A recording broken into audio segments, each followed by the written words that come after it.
didn't do anything that deserves an arrest. So somehow it was like like a fairy tale. So my spirits were still up. I mean, when I was taken into custody, I was yet to, be undressed, and then you do the custody gowns and those. So my spirits were still very high because I knew that I hadn't done anything wrong. Look, what they've actually done is that this is a suicide mission that Kissie Jabin's OSP has embarked on. Yeah, he can pretend he has nothing to do with it, but he's the head.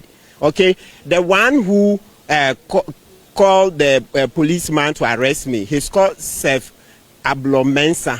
Seth Ablomensa. He's the chief of staff at the OSP. He's the one who directed Mr. Opoku, the policeman, to arrest me, right? And what was it? You see, earlier on in the day when I went in there, I came out to grant an interview. So when I returned, then there was a soldier. Can you imagine? We'll come to what a soldier is doing at the OSP, performing police duties. We'll leave that aside. But when I got back into the OSP, then one of the soldiers told me, and by the way, they weren't wearing name tags. They didn't have name tags, and yet they were performing police duties.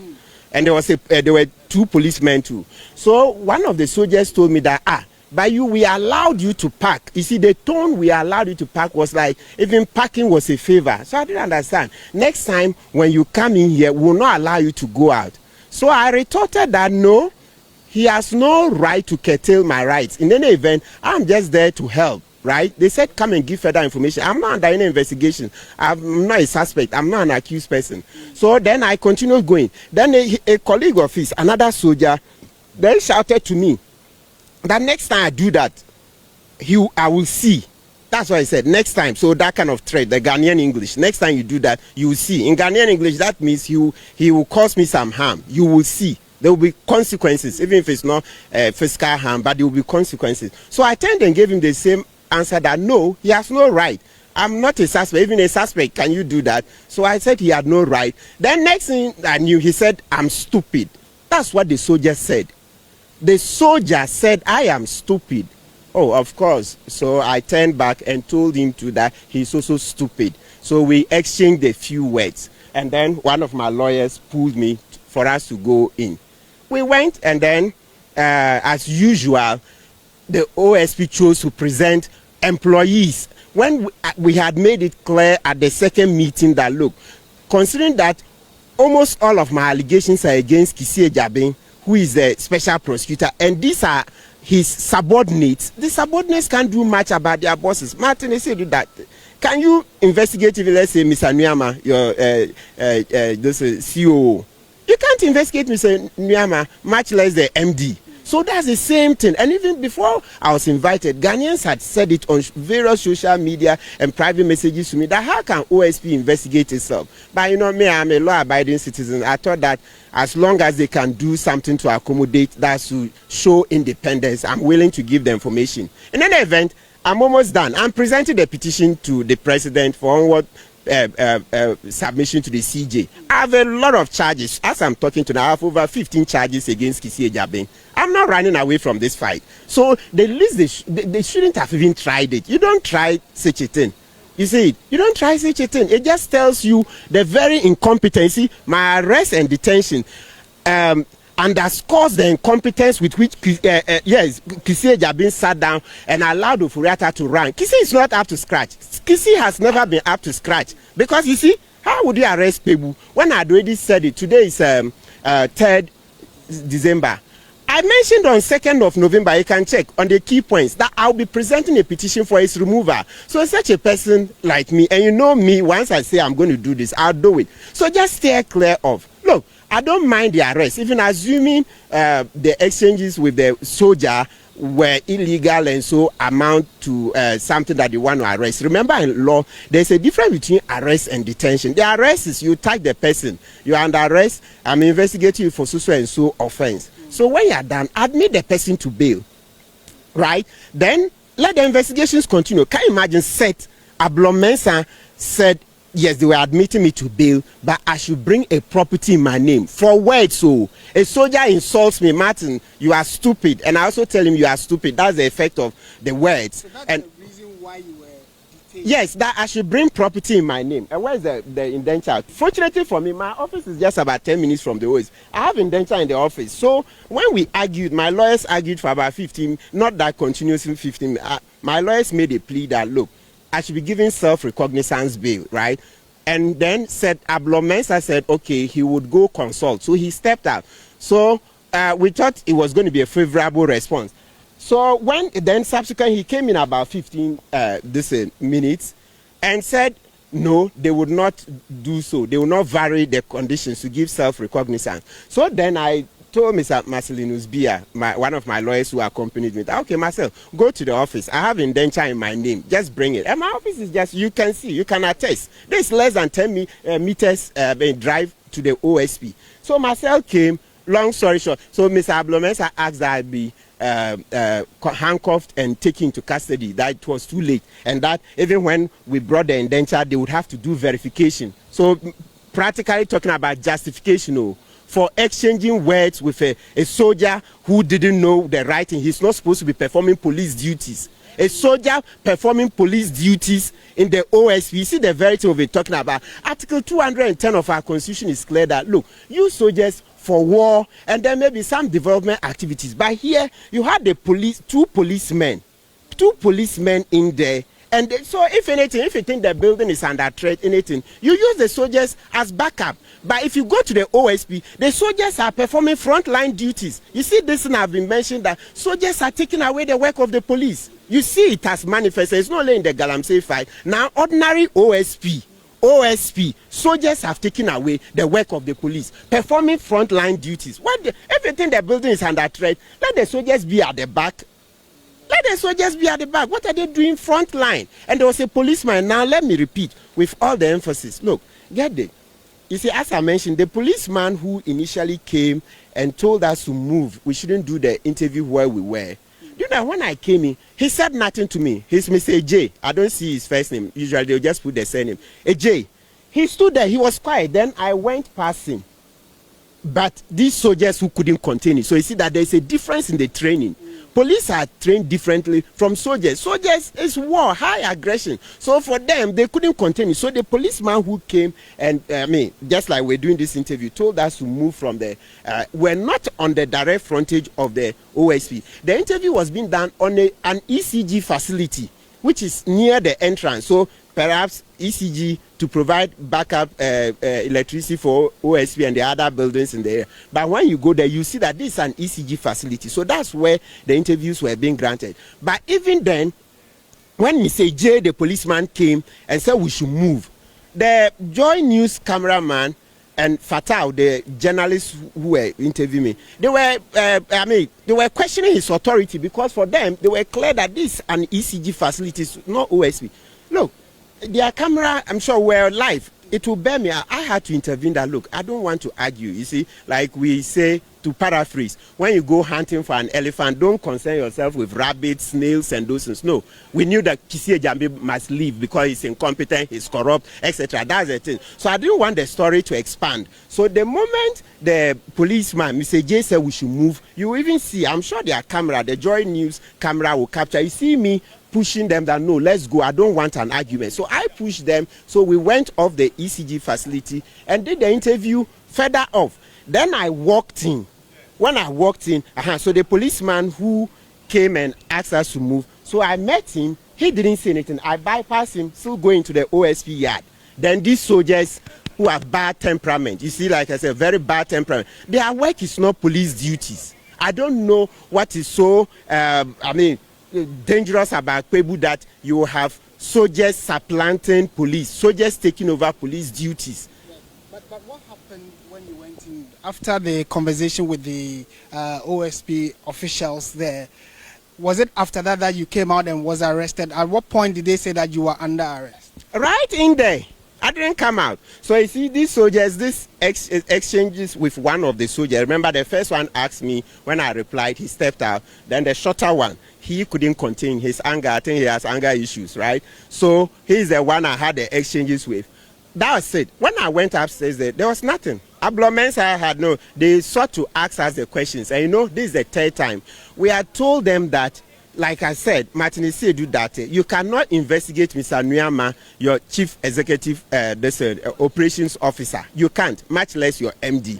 So from day one, we've been telling them that no, listen, most of my allegations are against Kissie Ejabin and then Albert Akrugu. Albert Akrugu is the director of asset recovery and management. So the first day, can you imagine, Albert, who is one of the persons had accused, sat down and sought to receive information from me. So my lawyers raised and said, but Albert, Martin Kpebu has named you as one of the persons who should be leaving. I mean, you are part of the problem because there is a petition against Albert Akrugu and Kissie Ejabin Ashraj, right? So when we did that, then, and also raised that generally, even when you took out Albert, the other two are not senior to Kissie Ejabin, so it will not work. That was the first meeting, so then we had to go. Then they said they will reconstitute and call us. They reconstituted and made us appear before Albert Paddington and then said Ablo Mensah. That was the second meeting. So then my lawyers raised it once again that no, this can't happen. That day I was in the company of lawyer Marcelinus Bia and my other colleague, right? And then lawyer Jakwasu also is our lead counsel, Agweshi Jakwasu, right? So we raised it by Agweshi Jakwasu was not in the meeting room. He was somewhere in the building. Now, so we said no, listen, find people senior to Kissie Ejabin in the OSP in order for us to give that. Yes, because if you bring Kissie's subordinates, no, they want promotion. You know, even in the military, there is a lot of politics. You hear the word eye service or face fine. You ask soldiers, up to a certain level, you will no longer get promotion unless you are politically aligned. So eye service, face fine, and those things. So I knew that no, if you give this to subordinates, they may sell the information for promotion. Even if they don't, okay? Even if they don't, a bystander, okay, will think that there will never be justice because you are going to investigate your boss. Who born dog? It won't happen. Neither Ghana nor elsewhere. Most, no matter how courageous even the subordinates are, I'm saying that a bystander seeing that a subordinate is about to go and investigate his boss, it won't. No, that's not justice. Did they tell you? I mean, so at what point did they tell you that they were moving you from the OSP's office to the NIB? Oh. When what do you call? They didn't even tell me that is NIB. So all Seth Ablo Mensah did was that he told AJ, the policeman, to handcuff me. So he did, and then so you see how it is. You see why we need law reforms. I had no opportunity to call my wife and kids and family. No, I had no opportunity at all. So they just bundled me. You see, to add insult to injury, do you know who came to escort me? The first soldier who questioned me and I replied, but who kept quiet. Yeah, he came to escort me. So you see that it's victory for them. That you dare to stand up to rise.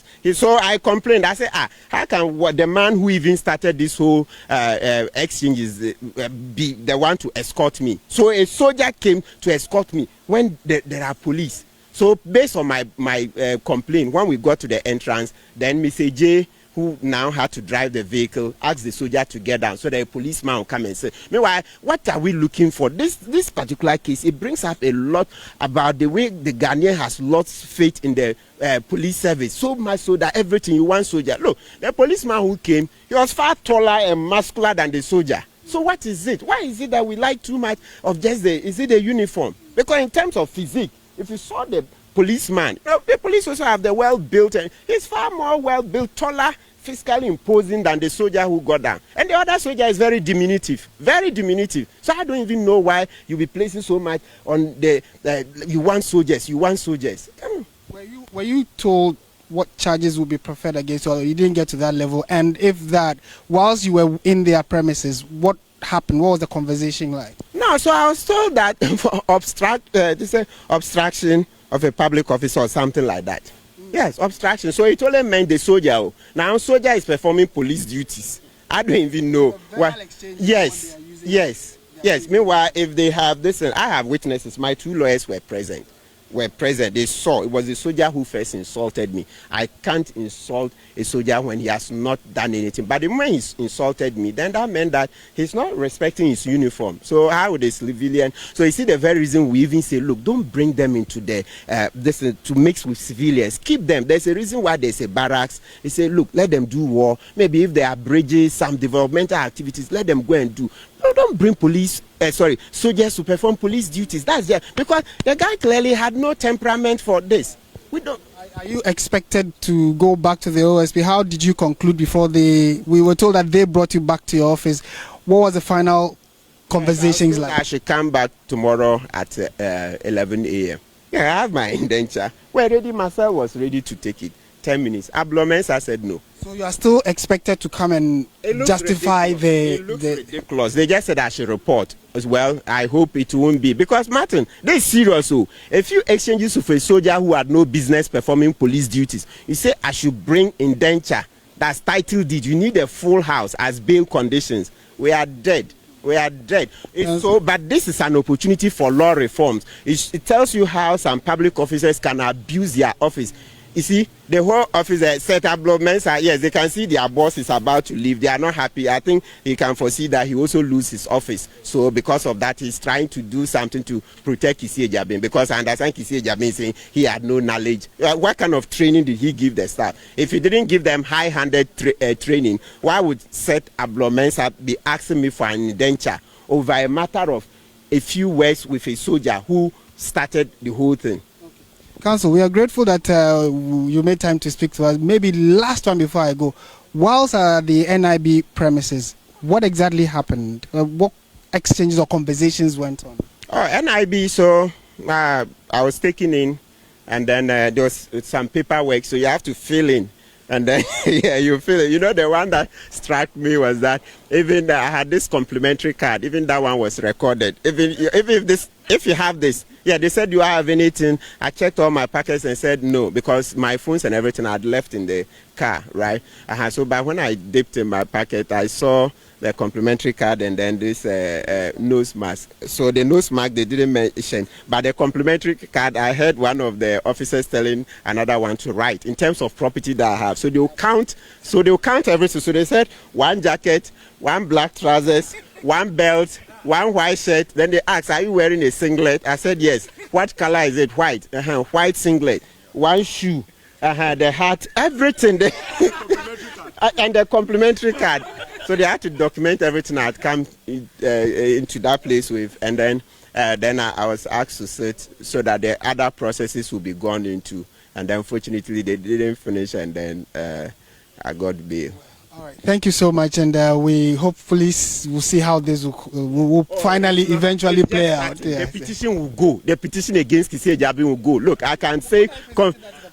It depends. Now that they see they've disrupted me, if tomorrow I'm able to get enough, it's possible it can go tomorrow, if not Monday. But we are at charge number 15. A lot of things are wrong. Look, do you know, even this arrest, I can bet you that it's going to annoy more Ghanaians who know more bad things like you said. They will flood me. You will see the charges will double. That's how the charges have been increasing. I'm getting information left, right, center. So this arrest is even going to annoy those who have been cautious, because now they see that, the guy is emboldened to now abuse his office to attack innocent citizens. You will see how I'll get more evidence. He will go. Kisi Ejabin has to go. There's nothing that will save him.